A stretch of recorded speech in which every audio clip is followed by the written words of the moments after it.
আমাদের এই বর্তমান আর ভবিষ্যৎকে সুন্দর করার উপায় কি? কেউ বলবেন আজ নিরন্তর পরিশ্রম করতে থাকো, কর্ম এবং চেষ্টা করতে থাকো। তার থেকেও বেশি গুরুত্বপূর্ণ কিছু আছে, বিগত অতীতের সাথে শান্তি স্থাপনা করা। কারণ অনেক সময় আপনার এই অতীত আপনাকে সামনে অগ্রসর হতেই দেয় না। আর অতীতের এই বিতৃষ্ণা যদি আপনি ভুলতে না পারেন, তাহলে বর্তমানের এই মিষ্টি সুখ আপনি কিভাবে উপভোগ করবেন, ভবিষ্যৎকে কিভাবে সুন্দর বানাবেন? তাই এই অতীতকে ভুলে যান, এর থেকে যা শিক্ষা প্রাপ্ত করার করে নিন, আর বর্তমান এবং ভবিষ্যৎকে আরো সুন্দর করে তুলুন। আর আমার সাথে ভালোবেসে বলুন, রাধা রাধা। জীবনে অনেক সময় আমরা সমস্যার জালে এমন ভাবে জড়িয়ে পড়ি যে আমরা বুঝতেই পারি না যে আমাদের কি করা উচিত, কার সাহায্য চাইবো, কার সাথে দেখা করব, বুঝতেই পারি না। অনেক সময় এমন হয় যে সমস্যা আমাদের থেকে শুরু হয় না, অন্য কারোর থেকে শুরু হয়। অনেক সময় এই সময় এমন খেলা খেলে যে আপনি সেই সমস্যায় ফেঁসে যান। কিন্তু সমস্যা যেখান থেকেই শুরু হোক না কেন, সেই সমস্যার সমাধান আপনাকে করতেই হবে। অনেক সময় মানুষ এমন বলেন, আমার অতীত এত বাজে, সেটা শুধরে কি হবে? এই ভুলটাই তারা করে বসেন। দেখুন, আগে যা হয়ে গেছে, যা শুধুই অতীত, যা সত্য তা কখনো বদলানো যাবে না। কিন্তু এটাও সত্যি যে এখন থেকে সামনের যে পথ, সেটাও আপনার হাতে রয়েছে।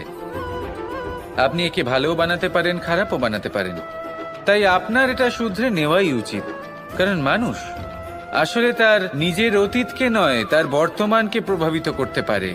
এই বর্তমানই পরবর্তীকালে অতীত হবে, যা আপনি শুধরে নিতে পারেন। তাই আপনি সেই চেষ্টাই করুন, নিরন্তর চেষ্টা করুন। ধনাত্মক দৃষ্টিভঙ্গি নিয়ে নিজের বুদ্ধি প্রয়োগ করুন, সাহসের সদ্ব্যবহার করুন, যাতে আপনার আগামী সময় আপনি আরো ভালো করে তুলতে পারেন। আপনার সমাপ্তি আর সমাপ্তির পথে এই যাত্রা, তাকে আপনি সুখময় করে তুলতে পারেন। তাহলে এটাই করুন আর আমার সাথে ভালোবেসে বলুন, রাধা। মানুষের সবথেকে বড় শক্তি কি? তার বাহুবল, অর্জন করা ধন, নাকি তার পেছনে দাঁড়িয়ে থাকা তার সমর্থক বা প্রশংসকদের দল, নাকি ঈশ্বরের আশীর্বাদ? সেটা কি? মানুষের সবথেকে বড় শক্তি হলো একটাই, আর তা সকলের মধ্যে আছে। আর তা হলো তার নিজের অস্তিত্ব, যা অন্য কারোর মধ্যে নেই। সংসারে অনেক লোক রয়েছেন, কিন্তু কেউ আপনার মতো নন। এটা হলো আপনার শক্তি, এ হলো আপনার নিজস্ব শক্তি। দুর্ভাগ্যবশত বেশিরভাগ মানুষ এটা বুঝতে পারেন না, নিজের শক্তিকে চিনতে পারেন না। কিন্তু যদি আপনি চিনতে পারেন, তাহলে আপনি নিজের অন্তরে অনুভব করবেন একটা অসীম শক্তির অস্তিত্ব। যে সাফল্যের পথে আপনি চলছেন, আপনি দেখবেন যে এই সাফল্যের দ্বার নিজে থেকেই খুলে গেছে। শুধু প্রয়োজন হলো নিজের এই শক্তিকে চিনে নেবার, নিজের এই বিশেষত্বকে বোঝার। কারণ এই যে আপনার বিশেষত্ব, এ কোনোদিনও আপনার থেকে দূরে চলে যাবে না, চিরকাল আপনার সাথে জড়িত থাকবে। যদি আমি বাহুবলের কথা বলি, সময়ের সাথে সেটা চলে যাবেই। যদি কথা বলি অর্জিত ধনের, তাহলে সময়ের সাথে সেটাও চলে যাবে। মিত্র, পরিবার, বন্ধু, আশীর্বাদ, এই সব কিছু আপনার থেকে দূরে চলে যেতে চলেছে, সেটা আপনিও জানেন। কিন্তু এই যে আপনার অস্তিত্ব, আপনার বিশেষ শক্তি, যা শুধু আপনার সাথে আছে, তা চিরকাল আপনার সাথেই জুড়ে থাকবে। দরকার হলো শুধুমাত্র এটা চিনে নেওয়ার, নিজের উপর বিশ্বাস রাখার, আর জীবনে এগিয়ে চলার। আপনি যদি এটা করেন, তাহলে সবাই এটা দেখে আপনার থেকে শিক্ষা নেবেন। অমৃত আসলে কি? আমরা সবাই জীবনে অমৃত লাভ করতে চাই, কিন্তু এই অমৃত আসলে কি? এ কি অমরত্ব লাভ করার কোনো মন্ত্র, নাকি সামনে এগোনোর কোনো পথ? নাকি অমৃত সেই রস যা অসুর আর দেবতারা সমুদ্র মন্থন করে লাভ করেছিলেন? নাকি সেই ওষুধ যা ঋষি মুনিরা ভ্রমণ করে খুঁজে বের করেছিলেন? অমৃত যদি কিছু হয়, তাহলে তা হলো আশা। কখনো কোনো মাতাকে দেখুন, উনি নিজের সন্তানকে কত আগলে রাখেন, তার যত্ন নেন, তার পালন পোষণ করেন। এই আশা নিয়ে যে পরবর্তী জীবনে এই সন্তান খুব বড় কিছু করবে, ওনাদের খুব ভালোবাসবে। এবার আগামী দিনে কি হতে চলেছে তা আমরা জানি না, পর মুহূর্তে কি হতে চলেছে তা আমরা জানি না, আগামী মুহূর্তে আপনি জীবিত থাকবেন কিনা সেটাও আমরা জানি না। কিন্তু আমরা অনেক বছরের পরিকল্পনা বানিয়ে ফেলি, সেটা অবশ্য মন্দ নয়। দেখুন, জীবন যাপন করার এই আশা, এটাই ভবিষ্যতের আধার হতে পারে। তাই এই আশা হলো গুরুত্বপূর্ণ, তাই একে নিজের সাথেই রাখুন। কথায় আছে যে ব্যক্তি নিরাশ হয়ে পড়েন, যার মধ্যে কোনো আশা বাকি থাকে না, তিনি হয়তো বেঁচে আছেন কিন্তু একটা মৃত জীবন যাপন করছেন। তাই এই আশার সঙ্গ কখনো ত্যাগ করবেন না, একে চিরকাল নিজের সাথেই রাখুন। জীবন আনন্দময় হয়ে উঠবে, আর এই হৃদয় তা ভালোবেসে বলবে রাধা রাধা। বৃষ্টির জল যখন মেঘের দ্বারা টিপ টিপ করে ঝরে পড়ে তখন কি ভালো লাগে, তাই না? শুধু যে এই আবহাওয়া ভালো করে তুলে তাই নয়, এই মাটিতে সমাহিত হয়ে একটা অত্যন্ত সুন্দর গন্ধ উৎপন্ন করে।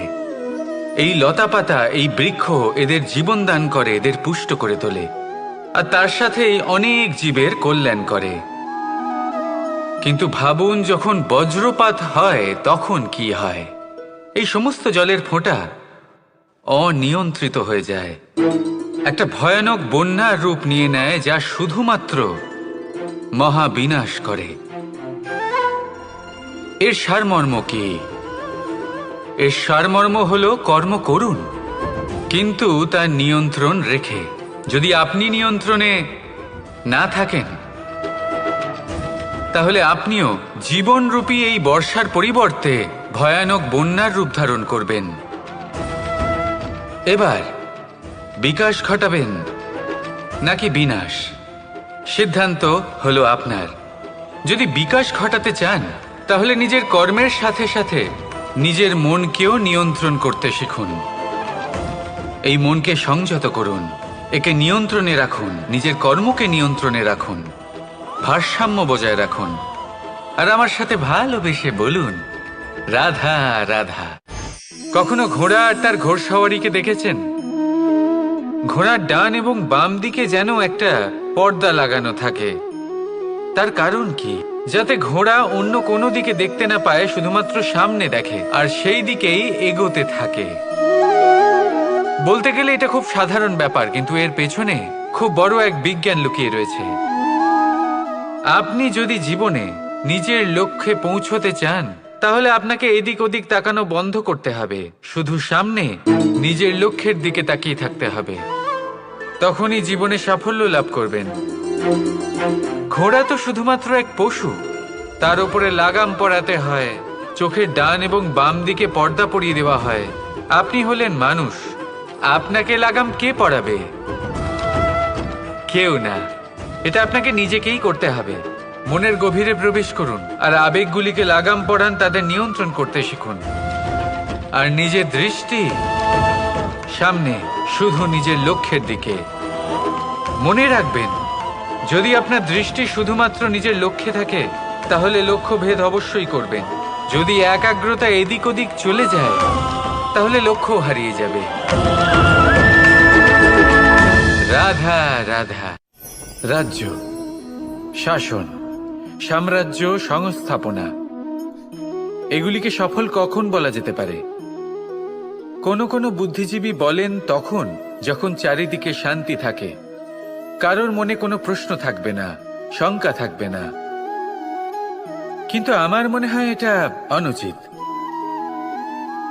কোনো রাজ্যের পক্ষে বা কোনো শাসনকালে সবথেকে বড় সংকট তখন আসে যখন সবথেকে বেশি যোগ্য ব্যক্তি বা সবথেকে বেশি বিদ্বান ব্যক্তিও শুধু মুখদর্শক হয়ে বসে থাকেন।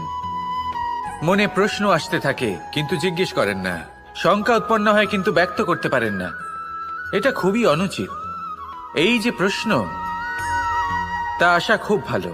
এই প্রশ্ন অকারণে আসে না, কোনো সমস্যার কারণেই আসে। এই প্রশ্নের দ্বারা আপনি সেই সমস্যাগুলি দেখতে পাবেন যাতে আপনি এতদিন অনভিজ্ঞ ছিলেন। আর যত প্রশ্নের নিবারণ আপনি করবেন, ততই আপনার রাজ্য, আপনার শাসন আরো শ্রেষ্ঠ হয়ে উঠবে। এই প্রশ্ন, এই শঙ্কা, এগুলো আপনাকে সমাধানের চূড়াতে অবশ্যই নিয়ে যাবে। সেই জন্য না প্রশ্ন করা অনুচিত, আর না শঙ্কা ব্যক্ত করা অনুচিত, আর না তিনি মূর্খ যিনি প্রশ্ন করেন, শঙ্কা ব্যক্ত করেন। তাই এনাদের কখনো দূরে করে দেবেন না, এনাদের নিজস্ব মতামত রাখতে দিন। যখন সবাই মিলে একমত হবেন, তখন নিশ্চিত রূপে বলা যায় যে এই রাজ্য, এই শাসন, এই সংস্থাপনা সাফল্যের শিখরে রয়েছে। তাহলে আসুন আর আমার সাথে ভালোবেসে বলুন, রাধা। প্রকৃতি, নিয়তি কখনোই কারোর সাথে পক্ষপাত করে না, প্রত্যেককে জীবনদান দেয়, সমান সুযোগ প্রদান করে। এটা সেই ব্যক্তির উপরে নির্ভর করে যে সে কিভাবে তার থেকে লাভবান হয়ে উঠবে। তার নির্বাচনের উপর নির্ভর করে, তার দৃষ্টিভঙ্গির উপর নির্ভর করে যে সে কতটা ধনাত্মক বা কতটা নেতিবাচক। দুই ধরনের মানুষ হন। এমন কিছু মানুষ হন যারা প্রত্যেক পরিস্থিতি, প্রত্যেক সমস্যা এবং বিপদে সুযোগ খুঁজে বের করেন। আর কিছু এমন মানুষ রয়েছেন যারা যে কোনো সুযোগে কোথাও না কোথাও থেকে একটা সমস্যা খুঁজে বের করেন। এবার আপনি কি চান? আপনি সুযোগ চান, তাহলে সুযোগ পাবেন। আপনি সমস্যা পেতে চান, সমস্যা তো আপনি চাইলেই খুঁজে পাবেন। চয়ন আপনারই, যে আপনি কতটা ধনাত্মক থাকতে চান, কতটা নেতিবাচক থাকতে চান। ধনাত্মক থাকুন, জীবনে সব কিছু সম্ভব হবে। আসুন আর আমার সাথে ভালোবেসে বলুন, রাধা রাধা। যখনই আমরা কথা বলি জলরাশির বিষয়ে, যখন আমরা তুলনা করি, তখন আমাদের খুব ভালো লাগে মিষ্টি সরোবর, পুকুর, নদী। আর আমরা অপেক্ষা করে থাকি সাগরের জন্য, সমুদ্রের জন্য। কেন করি? কারণ এই সাগর, এই সমুদ্র, এ হলো অত্যন্ত বিশাল আর ভয়ানক। এর জলও কিন্তু নোনতা, যা আমরা পান করতে পারি না। কখনো ভেবে দেখেছেন এই সমুদ্রের অন্তরে এই নোনতা জল, এই নোনতা ভাব, এটা আসে কোত্থেকে? এই যে সমুদ্র, যে প্রবাহমান নদীর থেকে যে খনিজ নির্গত হয়, তার ভান্ডার হলো এটা। সেই খনিজকে নিজের অন্তরে গ্রহণ করে, সেই নোনতা ভাব নিজের মধ্যে সমাহিত করে, আর তারপর সেই নোনতা জল বাষ্পে পরিণত হয়ে ওপরে উঠে যায়, যা মেঘ হয়ে আপনার ওপর মিষ্টি বৃষ্টি হয়ে ঝরে পড়ে। এ হলো সমুদ্রের ত্যাগ, যার জন্য আপনি মিষ্টি জল পান করতে পারছেন, সে নদী থেকেই হোক বা সরোবর থেকে। সেই জন্যই হয়তো সাগর হলো এত মহান, হয়তো সেই জন্যই রত্ন সাগরে পাওয়া যায়। তাই মনে রাখবেন, ক্ষমতা তারই হয় যে ত্যাগ করতে জানে, কোনো বিষকে নিজের মধ্যে ধারণ করে নিতে জানে। তাহলে আপনিও এটাই করুন, এতটাই শক্তিশালী হয়ে উঠুন, আর আমার সাথে ভালোবেসে বলুন, রাধা রাধা। বৃষ্টির ফোঁটা কত ছোট, কিন্তু সাগর কত বড়, হিমখণ্ড কত ছোট, হিমালয় কত বড়। কত পার্থক্য আছে দেখুন, দশরথ পুত্র রাম আর শ্রীরাম। দেখুন, একটা ফোঁটা একসাথে মিলিত হয়ে তখন এই বিশাল সাগর তৈরি হয়। সকল হিমখণ্ড যখন একসাথে মিলিত হয়, তখন এই বিশাল মহান হিমালয় গঠিত হয়। সেইভাবেই একটা ছোট্ট বনবাস দিয়ে শুরু হয়েছিল একটা যাত্রা, রাম থেকে শ্রীরাম হবার পথে, মর্যাদা পুরুষোত্তম হবার জন্য। কিন্তু এর থেকে আপনি কি শিখলেন? বিন্দু আসলে মহান নয়, মহান হলো সাগর। হিমখণ্ড মহান নয়, মহান হলো হিমালয়। অর্থাৎ কোনো মহান কাজ করার জন্য বা মহান হবার জন্য আপনাকে আরম্ভ করতে হবে ছোট থেকে। একটা অত্যন্ত সরল কিন্তু একটা গুরুত্বপূর্ণ কথা আমি আপনাকে বলতে চাই।